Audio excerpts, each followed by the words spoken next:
उल्हासनगरमध्ये रेल्वेत नोकरी लावण्याच्या आमिषाने 2 व्यक्तींची 17 लाखांची फसवणूक करण्यात आली। या प्रकरणी मध्यवर्ती पोलीस ठाण्यात गुन्हा दाखल करण्यात आलाय। कॅम्प क्रमांक 3 मधील शांतीनगर येथे राहणारे राजेंद्र जानू पडवळ यांच्या मुलाला रेल्वेत नोकरीला लावण्याचे आमिष किरण दळवी यांनी दाखवले।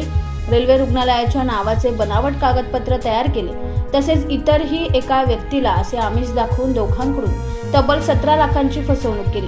फसवणूक झाल्याचा संशय येताच राजेंद्र पडवळ यांनी पोलीस स्टेशन गाठून झालेला प्रकार कथन केला। तेव्हा पोलिसांनी किरण दळवी याच्या विरोधात फसवणुकीचा गुन्हा दाखल केला असून अधिकचा तपास पोलीस करत असल्याची माहिती वरिष्ठ पोलीस निरीक्षक शंकर आवताडे यांनी दिली। जानू पडवळ नावाचे इसम आहे, शांतीनगरला राहतात।